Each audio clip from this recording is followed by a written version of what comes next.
was 2009, the economy was still reeling from the recession, and side gigs like mine were a lifeline for people just trying to make ends meet.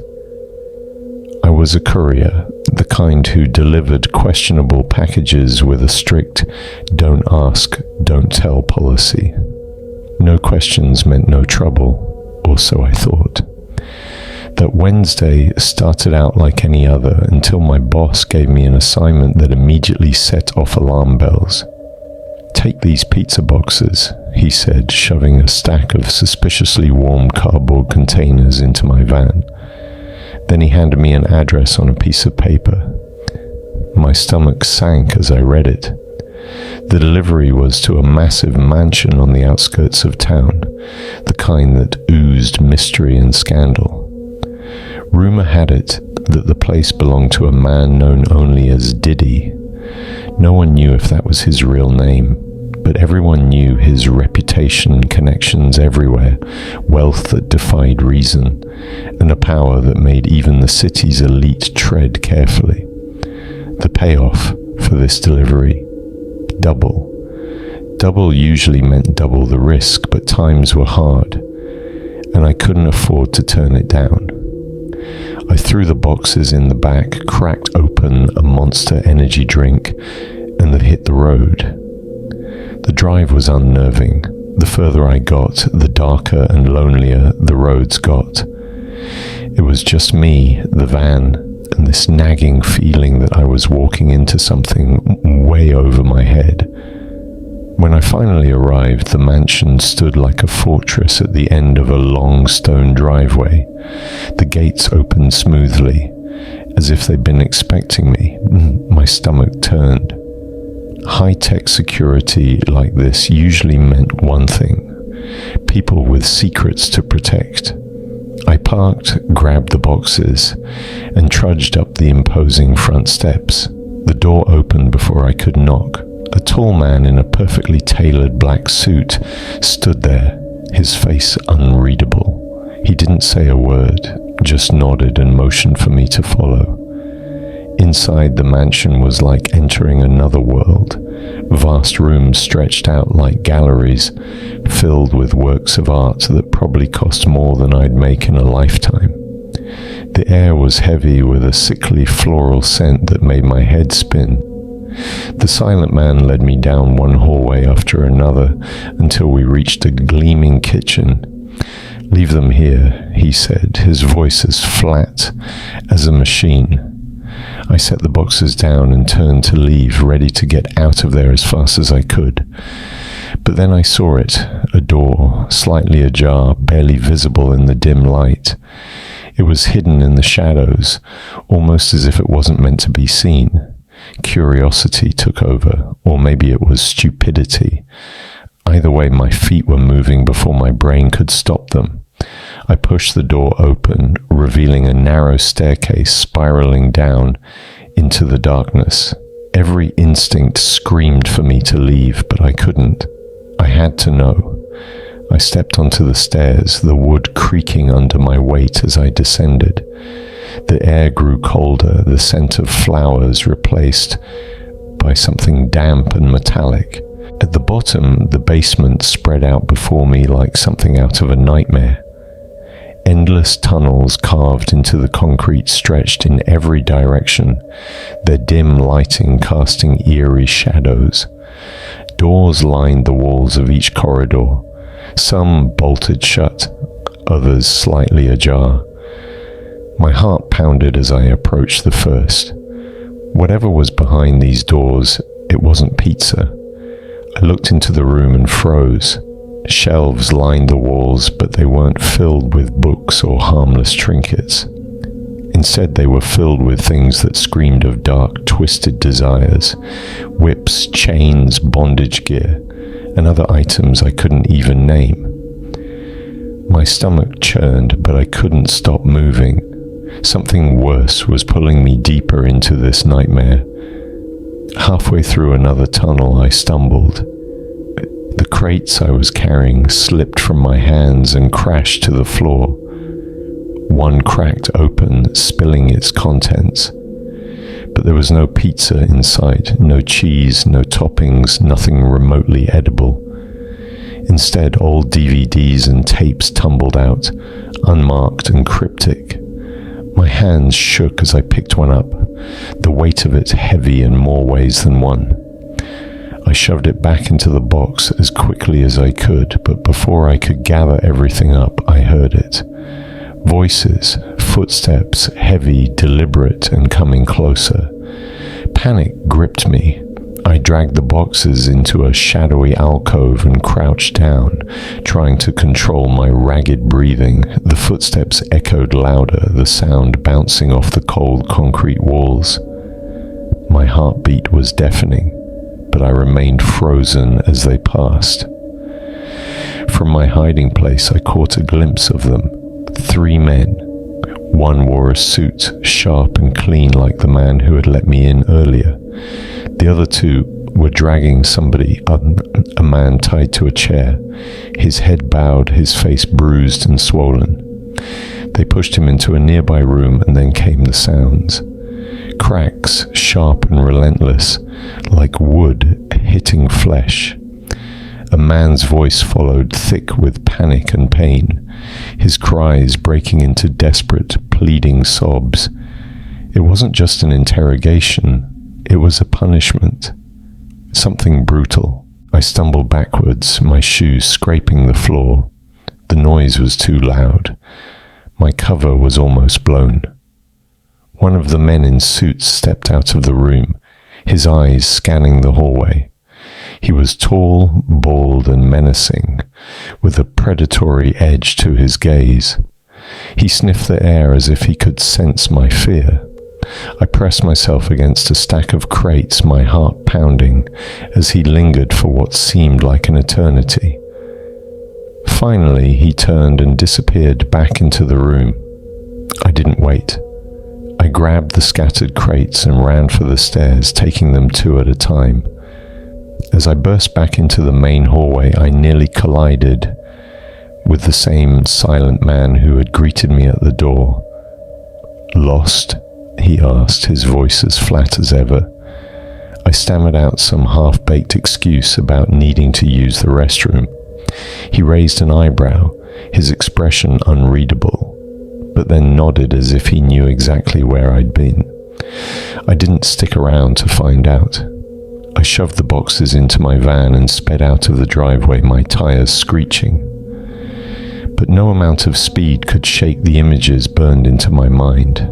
The shelves, the tapes, the man's broken face.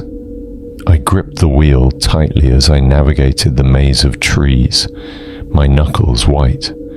My heart wouldn't slow down, my mind racing with every horrible thing I had just witnessed. The sun had fully set by the time I found a road I recognized. But the darkness wasn't just outside, it was inside me now, an oppressive weight pressing down on my chest. I didn't know what I had stumbled into, but I knew one thing for sure: whatever was happening in that mansion, it was dangerous. Very dangerous. And I didn't know how I was ever going to forget it. I'd been driving for about 5 or 6 miles when my phone rang, and I jumped so hard I almost swerved into the next lane. The screen lit up with my boss's name. Of course he'd be calling now. I took a deep breath to calm myself and picked up the phone. "Yeah, you delivered it?" His voice was calm, too calm like him. It used to be reassuring, but now it was more threatening. "Yeah," I croaked, my throat dry. "Dropped it off like you said." There was a pause, only a few seconds, but it felt like a lifetime. "You sure about that?" His tone shifted, the weight of the question hanging in the air. The tension in my chest grew. I swallowed hard. "Yes, I'm sure. I dropped the boxes off and got out." "That's what you told me to do, right?" Another silence, longer than before. I could hear my own heart beating in my ears. "Okay," he said finally, his voice flat. "Good. Make sure you get home safe." The line went dead before I could answer. My hands were shaking now, and I had to pull myself up onto my shoulder to steady myself. Something felt wrong. My boss never checked in after a delivery, never cared if I got home safe. I couldn't shake the feeling that he knew more than he was letting on. I sat there for a few minutes watching the headlights flash by, my mind racing. The van was still full of those pizza boxes. The ones with the DVDs and tapes. What was I supposed to do? Throw them away, burn them, take them to the cops? But I knew deep down that if they belonged to people with enough power to run this operation in the mansion, the cops wouldn't be able to protect me. I decided to drive on, go home, think things through. But as I pulled into the parking lot in front of my apartment, something felt wrong. There was a car across the street that I didn't recognize. It had this unsettling, idle look, like it was waiting. My heart skipped again.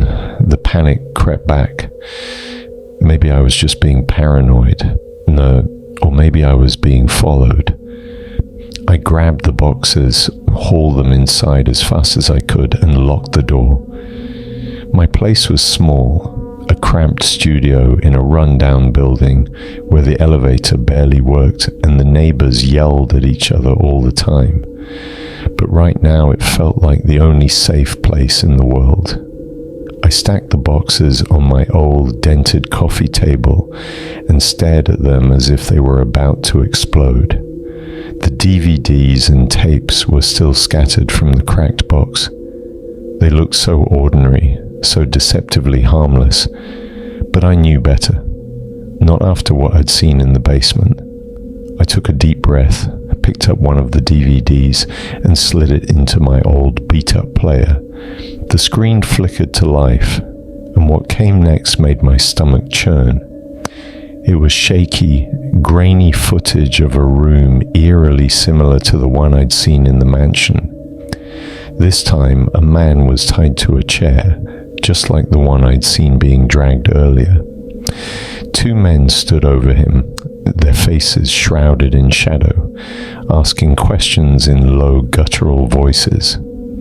I couldn't make out the words, but it didn't matter. The message was clear. Whoever this man was, he wasn't leaving this room unscathed. I felt bile rising in my throat, my hands cold and clammy.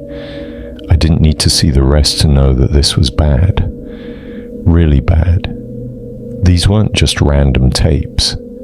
They were evidence of something criminal, something brutal, something I shouldn't have stumbled upon. A loud bang from outside made me jump, my heart leaping into my throat. It was just a car backfiring, I told myself, but my nerves were on edge and I couldn't calm down. I paced my apartment, my mind racing. If I called the cops, I'd be putting a target on my back.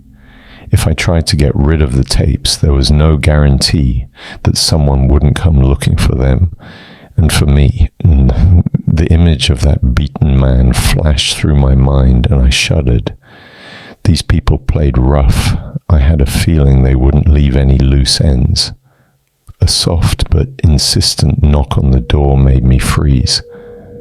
I crept over, barely breathing, and peeked through the peephole. A woman stood outside, dressed casually in jeans and a leather jacket. Her face was calm, but her eyes were sharp, judging. I didn't recognize her, and that made me even more nervous. "Who is it?" I called out, trying to sound braver than I felt. "I just want to talk," she said, her voice soft and calm. "You have something that doesn't belong to you." My stomach dropped. They had found me. I stumbled backwards from the door, my mind racing, trying to come up with a plan. She knocked again, louder this time. "Open up or this will get ugly," she warned, her voice cold and threatening. I had nothing, no weapons, no way to defend myself. The tapes and DVDs were still spread out on the table, staring at me like a record of my foolishness. I had to act fast, but before I could come up with a plan, my phone buzzed. It was a text message from an unknown number. Get out the back exit now. My blood ran cold. Was this another trap or a lifeline? I didn't have time to think. The woman outside was losing patience, and the footsteps behind her made it clear she wasn't alone. I grabbed the tapes, shoved them back into one of the boxes, and ran for the back exit. My legs felt like jelly, but the adrenaline kept me moving. I burst through the back door into the alley, expecting to be jumped, but it was empty, at least for now. Another text buzzed. Left, then 2 blocks down, get in the car. I didn't know who was helping me or why, but I was too desperate to question it. I sprinted down the alley, my breath ragged, and made the left turn. 2 blocks felt like miles, but then I saw it. A beat-up sedan with tinted windows and a running engine. The driver's side window was down, and a man leaned out, his face partially hidden under a baseball cap. "Get in," he hissed. I hesitated, but the sound of screaming from the alley made me act. I jumped in, slammed the door, and the man slammed it shut. The tires screeched as we sped off, leaving the mansion's thugs and the nightmare I'd stumbled into behind for now. The car tore through the maze of narrow city streets, the engine roaring like a beast in a cage. My heart was still pounding in my chest. The man behind the wheel kept his eyes on the road, his jaw clenched. I tried to get a better look at him, but the shadows played tricks on me in the dim light. All I could make out was the rough outline of his face, weathered sharp. "Who the hell are you?" I managed to croak, my voice cracking. He didn't look at me, just kept driving. "Friend," he said, his tone flat. "For now." That didn't calm me down. "How did you know I needed help?" He looked at me briefly, eyes dark and unreadable. "I've been watching this place for a while," he replied. "You made a big mistake stumbling in there, didn't you?" I swallowed hard, my mouth dry. "I was just making the delivery. No one told me it was going to be..." I trailed off, not even sure how to describe what I'd seen. Torture rooms, hidden tunnels, things people should never have to see. Whatever it was, I finished weakly. The man chuckled humorlessly. "That's the kind of place you don't get out of if you're not careful," he said. "You're lucky. Most people who see what you did end up buried in a field somewhere." My hands were still shaking and I was struggling to take it all in. "What are they doing there?" I asked, even though part of me didn't want to know. He hesitated, as if deciding how much to reveal. "Illegal worries," he said finally. "Stuff that would make your skin crawl. People go in and don't come out.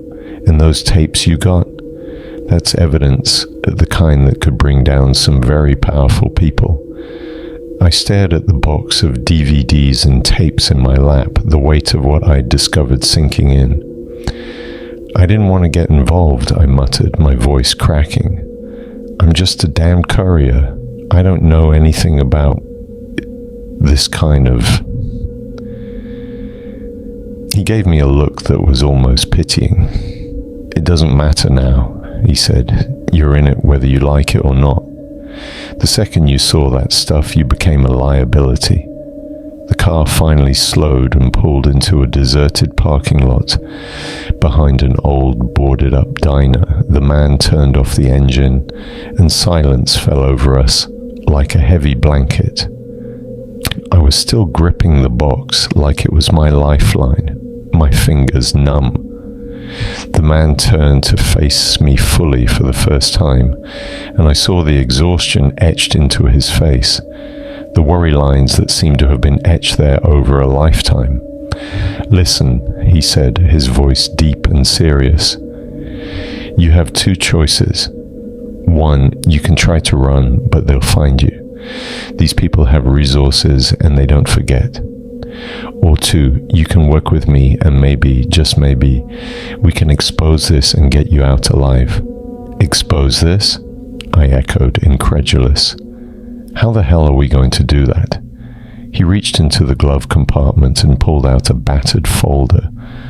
I've been building a case for a long time, he said, opening it to reveal photos, handwritten notes, and names I didn't recognize. But I'm missing pieces. The idea of being part of something like this made my stomach turn. But the alternative, being hunted for the rest of my life, or worse, wasn't any better. Do you care? I asked, my voice barely above a whisper. Why risk yourself for this? His jaw tightened. Let's just say I have unfinished business with the people in that mansion, he said, his voice strained. They took someone from me, someone I loved. I felt a pang of guilt, realizing that this wasn't just some random mission for him. It was personal, and now somehow I'd been dragged into it. Before I could react, headlights swept across the parking lot, and the man's entire demeanor changed. He went rigid, his hand moving to something hidden inside his jacket. I turned to see a black SUV rolling slowly into the parking lot, its engine purring like a predator stalking its prey.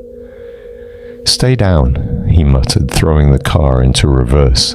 Tires screeched as we shot backward, narrowly avoiding the SUV as it sped forward.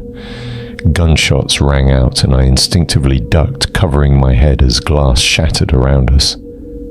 My driver cursed under his breath, swerved hard, and sped out of the parking lot with the SUV right on our tail. They found us, I yelled, even though it felt obvious. Yeah, no kidding, he growled, jerking the wheel to make a sharp turn into an alley. The van skidded, and I slammed into the door, clutching the box of tapes for dear life. The SUV was relentless, its headlights blinding me in the rearview mirror.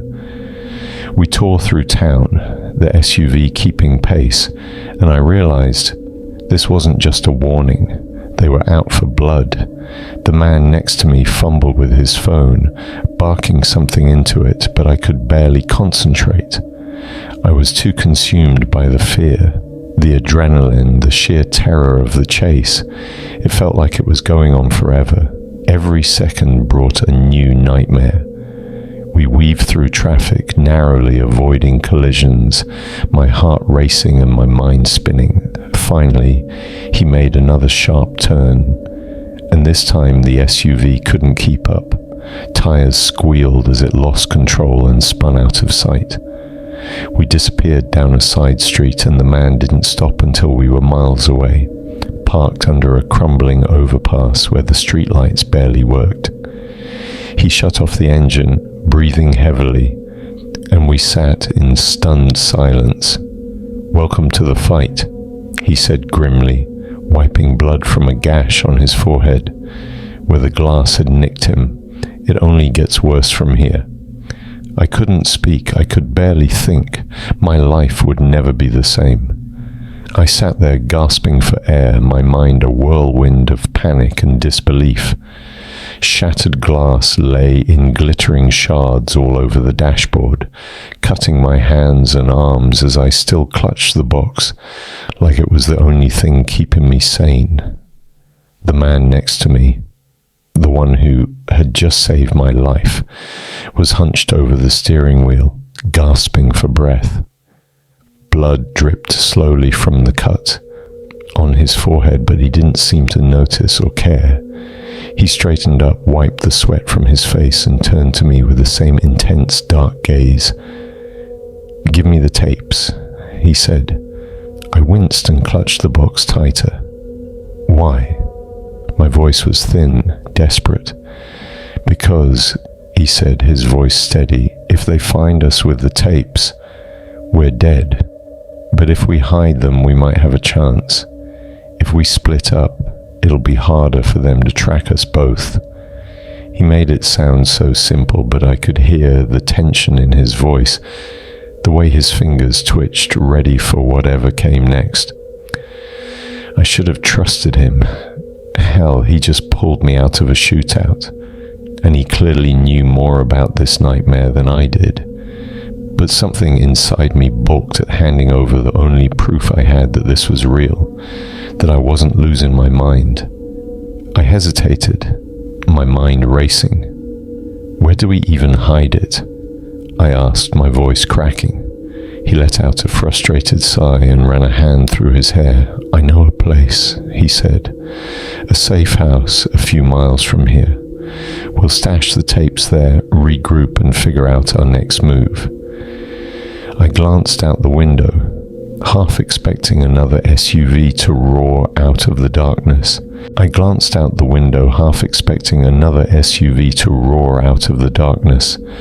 How do I know I can trust you? His jaw clenched. You don't, he said, his voice harsh. But you don't have many options right now, do you? He was right. I was in way over my head, completely unprepared for any of this. But as much as I wanted to trust him, there was still that tiny seed of doubt. For all I knew, he could be as much a part of the nightmare as anyone else. I knew Marcus was probably leading me into another trap, but what choice did I have? I nodded, my throat tightening. Fine, I whispered, loosening my grip on the box.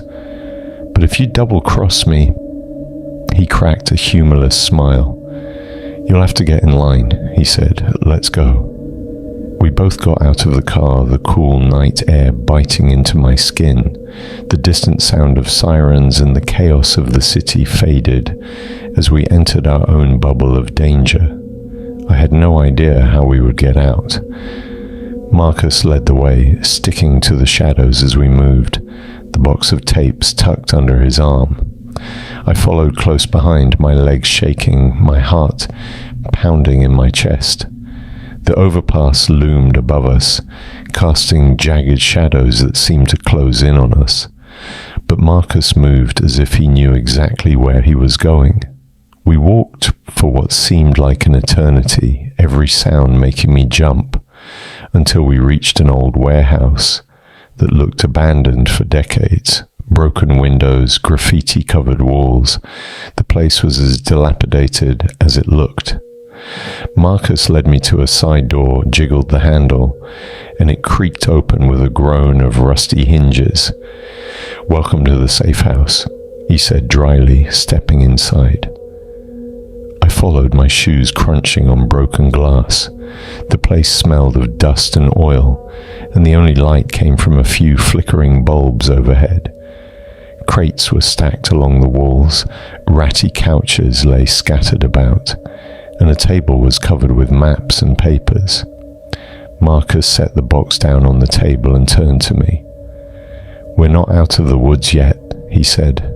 "They'll be looking for us, but we've got a little time." I felt like I was in a daze. None of it felt real. "Who are you?"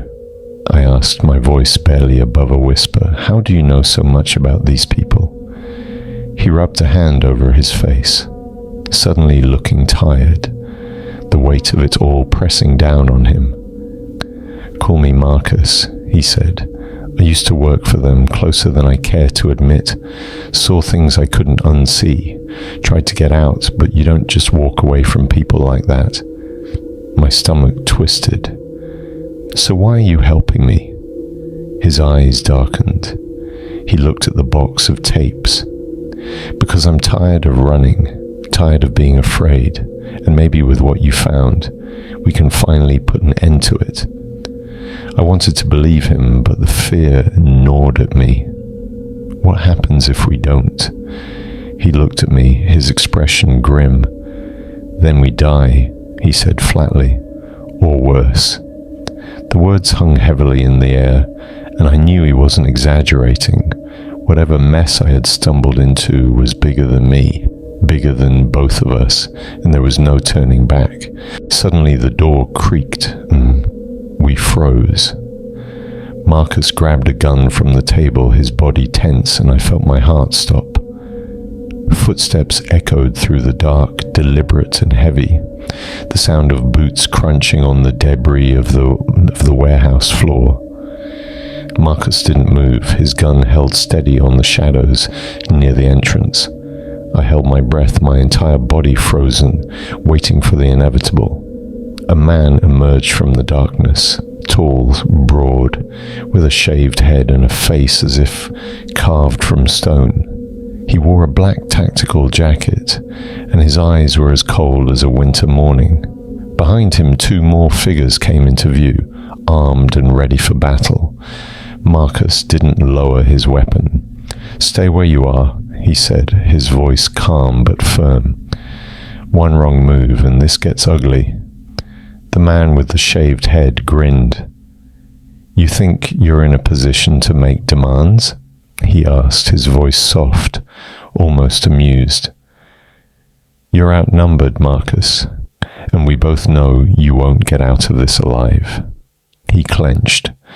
"You should have stayed out of this, Lynn," Marcus said, addressing the man by name. "This isn't your fight anymore." Lynn's smile widened. "Oh, but it is," he said. "See, you made it personal, and now you've dragged this poor boy into your mess." He gestured at me, and I winced, feeling her gaze settle on me like a weight. Marcus didn't waver. "Let him go," he demanded. "He knows nothing. He's just a courier who got mixed up in this by mistake." Lynn tilted his head, pretending to consider. "That's the problem," he said. "Accidents have consequences, and we can't have loose ends running around, can we?" My heart was pounding so hard I thought it might burst.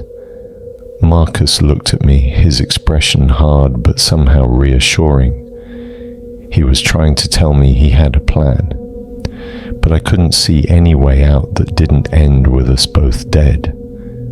Lynn raised his hand, and the two men behind him took a step forward, guns pointed at us. "Last chance, Marcus," he said. "Hand over the tapes and maybe I'll make this quick." Marcus's grip on the gun didn't waver, but his eyes flicked to me. I saw the conflict there. He wanted to protect me, but we were cornered. My mind raced, looking for anything, any way to buy us some time. Then I remembered the tapes. The proof. "You kill us and you'll never find out what's on them," I said, my voice rising with desperation. "But if you let us go, we'll give them to you, no questions asked." Lynn's smile faltered for a second, and I felt a flicker of hope. He didn't know what was on the tapes, meaning we still had leverage. But before he could answer, Marcus moved. He grabbed my arm, yanked me backwards, and shoved me behind him as he fired his gun. The shot rang out, and chaos exploded around us. The men behind Lynn ducked for cover, and Marcus pulled me toward a stack of crates, using them as a shield. Bullets ripped through the air. I stumbled, clutching the crate to my chest, as if it were my lifeline. "Stay down!" Marcus yelled, firing again. "Don't move!" I dropped to the ground, my heart in my throat, trying to make myself as small as possible. The explosion that followed was blinding. The explosion rocked the warehouse, the shockwave slamming into my chest and knocking the wind out of me. I curled up, still clutching the crate, as debris rained down around us. When the noise finally stopped, everything felt muffled, surreal. My ears were ringing. Marcus pulled me to my feet, his grip iron. "Move," he shouted, and I stumbled after him, my legs weak. We ran, bursting out into the alley, where the cool air hit me like a shock to my system. Marcus didn't let go of my arm as we ran, footsteps echoing off the brick walls. I tried not to think about the men we'd left behind or how they'd come after us. Finally, Marcus pulled us into a side street and ducked into the shadows, gasping for breath. His face was grim but determined. "We're not safe yet," he said in a low voice, "but we have one thing going for us. I swallowed, my throat raw. "What's that?" He looked down at the box of tapes, then back at me. "We still have the evidence," he said, "and as long as we have it, we have a chance." I nodded, my body shaking with exhaustion and fear. We weren't safe, not by a long shot. But for the first time, I felt a spark of something I hadn't felt since this all began: hope. The air was thick with dust and the faint scent of old records as we entered the cluttered pawn shop. Rows of dusty guitars lined the shelves, and a disheveled old man sat behind the counter flipping through a newspaper. He looked up, his face wrinkled with a frown. "Marcus," he grumbled, his voice gravelly. "Bringing trouble again, aren't you?" Marcus didn't deny it. "Sorry, Al. We just need a place to lay low for a while." Al sighed and put down the paper. "You always were a pain," he muttered, but did not argue. Instead, he reached under the counter and pressed a hidden button. A section of the back wall creaked open, revealing a narrow staircase leading down. "Go ahead," he said, "but don't make a habit of it." Without hesitation, Marcus led the way, and I followed, my legs shaking with exhaustion. The cellar was small and cramped, lit only by a flickering light bulb overhead. Old crates were stacked in one corner, and a folding table covered with maps and blueprints took up most of the space. The door creaked shut behind us, sealing us in. For a moment, the silence was suffocating. I sank onto one of the crates, my hands shaking as I set the box of tapes down beside me. "Are we safe?" I whispered, my voice barely audible. "For now," Marcus replied, wiping the sweat from his brow. "But they won't stop looking for us. They'll keep coming." I rubbed my face, trying to make sense of everything that had happened. It felt like I was trapped in a nightmare, unable to wake up. "Why did you help me?" I asked, my voice breaking. "You could have walked away." Marcus's expression softened, just for a moment. "I've been running from these bastards for too long," he said. "Maybe it's time somebody fought back." He looked at the box of tapes. "These tapes could bring them down, expose everything. But we have to be smart. We need allies to protect us, to make sure this evidence doesn't disappear." I swallowed hard. "And if we can't find anyone?" Marcus's jaw tightened. "Then we keep running, or we go down fighting." The thought made my stomach turn, but I knew he was right. There was no easy way out.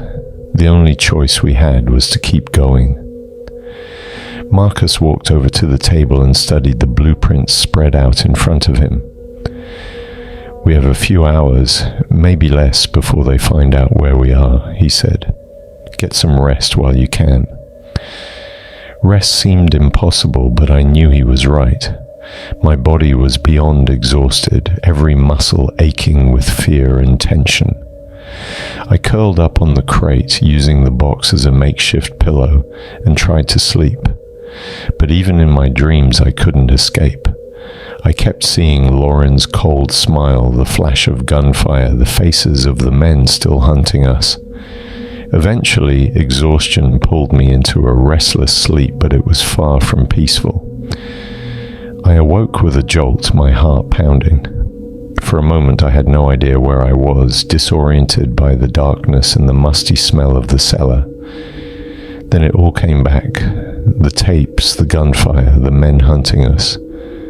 Marcus was still at the table, his face shadowed by the lamplight as he pored over the maps and notes. When he saw I was awake, he looked up. "Are you feeling better?" he asked in a low voice. I sat up, stiff from sleeping on the hard crate. "Not really," I admitted, my voice hoarse. "But I guess that doesn't matter, does it?" Marcus didn't answer, but the look on his face told me all I needed to know. He was exhausted, his features etched with worry. This was a man who had run and fought far too long, and with a sinking feeling I realized how out of my depth I really was. Before I could speak again, a faint scraping sound reached my ears. Like metal against concrete, my stomach sank. Someone was outside. Marcus tensed, his hand moving to the gun on the table. He motioned for me to be quiet and moved to the side of the hidden entrance. Gun raised. Every second felt like an eternity. My palms slick with sweat as I gripped the edge of the crate. Then, with a loud crash, the basement door flew open and armed men flooded the room, shouting orders. I barely had time to react before they were on us, forcing me to the ground with my hands behind my head. Marcus didn't stand a chance. Within seconds he was disarmed and pinned, a knee pressed into his back. "Stay down," one of the men barked. I obeyed, too scared to move. The room was in chaos. The sound of boots stomping, boxes overturned, papers scattered. They were looking for the tapes. One of the men grabbed the box from where I'd left it and ripped it open, revealing the tapes and discs inside. "Got it," he shouted, and a cold wave of fear washed over me. They had what they wanted. We were finished. Lauren stepped into the room, his presence like a dark shadow. He looked down at me, a smug smile on his face. "You really thought you could outsmart us?" he asked, shaking his head. "That was a mistake." Marcus struggled against his captors. "You can't cover this up forever," he spat. "The truth will come out." Lauren's smile never faltered. "Perhaps," he said, "but not today." He turned to his men. "Get them out of here." They dragged us to our feet, cable ties biting into my wrists, and pushed us toward the door. We were forced into a black SUV waiting outside, the engine idling. The doors slammed shut and the car lurched forward, taking us who knows where. I tried to meet Marcus's gaze, but he was staring straight ahead, his jaw clenched. I wanted to say something, anything to break the silence, but no words came. The ride felt endless, the lights of the city blurring by. Finally, the SUV pulled into an underground garage and we were dragged out and forced into a stark, windowless room. Laren stood in the doorway, his cold eyes watching as we were pushed into chairs, our hands still bound tightly. He approached me slowly, leaning in with a chilling calm. "This is how it's going to go," he said, his voice soft but threatening. "You're going to tell me everything, every copy of those tapes, every person you've talked to about them. If you cooperate, you might get out of here alive." I said nothing. Fear and defiance were fighting inside me, but I knew I couldn't betray what we had fought for. Marcus was right, and the truth mattered, even if it cost us everything. Laren let out a heavy sigh and stood up straight.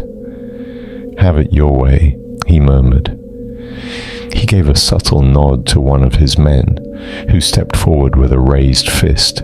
The next thing I knew, searing pain exploded across my jaw, and the room tilted violently. Blood filled my mouth and my vision blurred. But I didn't break. Not then. Not as the questions grew harsher. Not as the threats grew more intense. I clung to the hope that somewhere, somehow, the truth would survive, even if we didn't. The night stretched on. The shadows grew longer as time seemed to lose its meaning. But through the agony and the fear and the uncertainty, one thought remained. We had tried to make a difference. We had tried to fight. And maybe, just maybe, that would be enough.